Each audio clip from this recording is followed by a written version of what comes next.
Hello friends, welcome back to my channel. பொரியும் முருங்கைக்கீரை இருந்தால் ரொம்பவே சத்தான ஒரு ஸ்பெஷல் ரெசிபி செய்யலாம் வாங்க. அதுக்காக இன்றைக்கி நான் ஒரு பவுல் எடுத்துகிட்டு 4 கப் அளவுக்கு பொரி எடுத்திருக்கேன். இந்த பொரி மூழ்கிற அளவுக்கு நம்ம தண்ணி சேர்த்துக்கலாம்.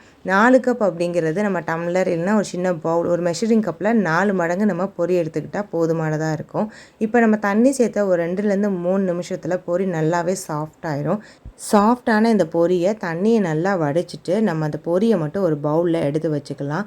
இப்போ ஒரு மிக்ஸி ஜார் எடுத்துகிட்டு 2 பெரிய உருளைக்கிழங்க தோல் நீக்கி க்ளீன் பண்ணி வச்சுருக்கேன். அது நல்லா குட்டியாக இந்த மிக்ஸி ஜாரில் அரைபடுற அளவுக்கு குட்டி குட்டியாக கட் பண்ணி நம்ம சேர்த்துக்கலாம். சின்ன உருளைக்கிழங்கு அரைச்சா 4 வரைக்கும் கூட தாராளமாக சேர்த்துக்கலாம். 2 பச்சை மிளகா, ஒரு சின்ன துண்டு இஞ்சி, அதையும் க்ளீன் பண்ணிவிட்டு குட்டியாக கட் பண்ணி நம்ம சேர்த்துக்கிடுவோம். இது கூட 5 சின்ன வெங்காயம் நான் சேர்த்துக்கிறேன். பெரிய வெங்காயம் எடுக்கிறீங்க அப்படின்னா ஒரு பெரிய வெங்காயமே தாராளமாக இதுக்கு போதுமானதாக இருக்கும். இப்போ சின்ன வெங்காயத்தையும் கட் பண்ணி சேர்த்ததுக்கப்புறம் கரெக்டாக 2 டேபிள் ஸ்பூன் அளவுக்கு தண்ணி சேர்த்துக்கலாம். இதுக்கு மேலே தண்ணி நம்ம சேர்க்க தேவையில்லை. நல்லா மையாக ரொம்ப நைஸாக நம்ம பேஸ்ட் மாதிரி அரைச்சி எடுத்து வச்சுக்கிடுவோம். நான் காட்டுறேன் பாருங்கள். இந்த மாதிரி நல்லாவே மையாக நமக்கு அரைச்சி கிடச்சிருச்சு. இப்போ உருளைக்கிழங்கு பேஸ்ட்டு கூட நம்ம எடுத்து வச்சுருக்கிற ரொம்பவே சாஃப்டான பொரியையும் நம்ம சேர்த்துக்கிடலாம். எல்லா பொரியும் சேர்த்ததுக்கு அப்புறமா ஒரு 1/2 டேபிள் ஸ்பூன் அளவுக்கு மஞ்சள் தூள், 1/2 டேபிள் ஸ்பூன் அளவுக்கு மிளகாய்த்தூள், 1 டேபிள் ஸ்பூன் சோம்பு, 1 டேபிள் ஸ்பூன் தாராளமாகவே உப்பு சேர்த்துக்கிட்டு 1/2 டேபிள் ஸ்பூன் பெருங்காயத்தூள், ஒரே 1 டேபிள் ஸ்பூன் எண்ணெய், 3/4 கப் அளவுக்கு கடலை மாவு. எந்த கப்பில் பொரி எடுத்தோமோ அதே கப்பில் நம்ம 3/4 கப் கடலை மாவு தண்ணி எதுவும் சேர்க்காமல் நல்லா மையாக அரைச்சி எடுத்துக்கலாம். இப்போ நான் எடுத்து காட்டுறேன் பாருங்கள். இதுதான் அதோட கன்சிஸ்டன்சி. ரொம்ப தண்ணியாகவும் இல்லாமல் கெட்டியாகவும் இல்லாமல் நான் காட்டுறது போல் நான் எடுத்து வச்சுருக்கேன். இப்போ ஒரு பவுல் எடுத்துகிட்டு 1 கப் அளவுக்கு முருங்கைக்கீரை தண்ணி ஊற்றி நம்ம நல்லாவே க்ளீன் பண்ணி வாஷ் பண்ணி எடுத்துக்கலாம். இன்னுக்கெலாம் இல்லாமல் இலையை மட்டுமே முருங்கைக்கீரை எடுத்துக்கிட்டேன்.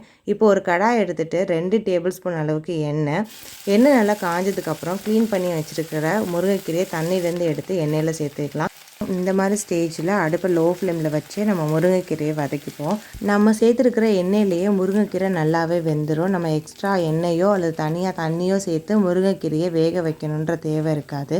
இப்போ ஸ்டவ் லோ ஃப்ளேம்லேயும் மெயின்டைன் பண்ணிவிட்டு நம்ம அரைச்சி வச்சுருக்கிற மாவு கலவையுமே சேர்த்துக்கலாம். மிக்சியில் எக்ஸ்ட்ராவாக தண்ணி ஊற்றி அதையுமே அலசி ஊற்ற தேவை கிடையாது. நல்லா வலித்து மாவு மட்டும் நம்ம கடாயில் சேர்த்துக்கிட்டால் போதுமானதாக இருக்கும். இப்போ லோ ஃப்ளேம்லவே அடுப்பை வச்சுட்டு நம்ம இப்போ கை விடாமல் நல்லாவே கிளறிக்கிட்டே வருவோம். லைட்டாக கட்டி தட்டுற மாதிரி இருக்கும். இதுக்காக விடாமல் கை விடாமல் ஒரு 2லேருந்து 3 நிமிஷம் நல்லாவே சுருள நம்ம கிண்ட ஆரம்பிச்சிடணும். நம்ம கிண்டுறதை நல்லா வேகமாக கிண்டிக்கிட்டே இருக்கணும். இப்போ ஸ்டவ்வை லோ ஃப்ளேம்லேருந்து மீடியம் ஃப்ளேமுக்கு கொஞ்சம் அதிகப்படுத்திட்டு இந்த கடலை மாவை நம்ம கிண்டுறதுலையே வேக வைக்க ஆரம்பிச்சிடணும். இப்போ இந்த கடலை மாவு, இந்த முருங்கைக்கீரை கலவை எல்லாத்தையுமே நல்லா சுருள கிண்ட ஆரம்பிக்கணும்.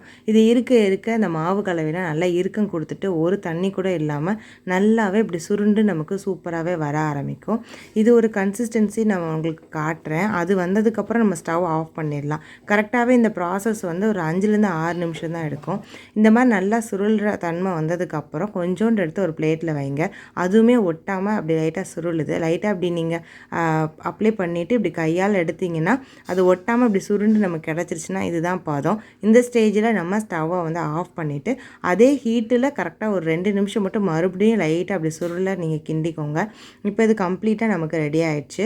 ஒரு பவுல் அப்படி இல்லைனா ஒரு நல்ல பிளேட் எடுத்துகிட்டு அதில் எண்ணெய் இல்லைன்னா நெய் அப்ளை பண்ணிக்கோங்க. இப்போ நம்ம செஞ்சு வச்சுருக்கிற அந்த கலவையை எடுத்துகிட்டு போய் நம்ம அந்த பவுலில் இல்லை பிளேட்டில் நம்ம மாற்றிக்கிடலாம். நமக்கு பதம் ஒரு 2 நிமிஷம் சுருளை கிண்டின உடனே அதே ஹீட்டில் நம்ம உடனே ஒரு பிளேட்டில் மாற்றிக்கிடணும். ஆறுனதுக்கு பின்னாடி நம்ம ஒரு பிளேட்டில் மாற்றினோம்னா அந்த ஷேப் நமக்கு கிடைக்காது. ஹீட்டாக இருக்கும்போதே நம்ம பிளேட்டில் நல்லா இந்த மாதிரி ஜென்டலாக ப்ரெஸ் பண்ணி ஒரு 30 நிமிஷம் கம்ப்ளீட்டாக ஆற விட்டுருவோம். 30 நிமிஷத்துக்கு அப்புறம் நம்ம பிளேட்டை நம்ம எடுத்தோம் அப்படின்னா நல்லாவே ஆறியிருக்கும். உள்ளே தான் லைட்டாக ஹீட்டாக இருக்கும். வேறு ஒரு பிளேட்டில் இந்த மாதிரி நம்ம மாற்றி எடுத்துப்போம். கரெக்டாக அந்த ஷேப் நமக்கு கிடச்சிரும். ஒட்டவும் செய்யாது, எந்த பீஸுமே ஒட்டாது. கரெக்டாக நமக்கு அதே ஷேப்பில் கிடைக்கும். நான் கொஞ்சம் பல்ஜாக, அதாவது பன்னீர்லாம் செய்யும்போது நம்ம ஒரு ஷேப் எடுப்போம் இல்லையா, அந்த மாதிரி வரணும் அப்படின்றதுக்காக நான் இந்த பிளேட்டில் யூஸ் பண்ணேன். நீங்கள் ஒரு அகலமான சில்வர் பிளேட்டில் நீங்கள் செட் பண்ணாலும் அதே அளவுக்கு நமக்கு சூப்பராக அழகாக ஒட்டாமல் கிடச்சிரும்.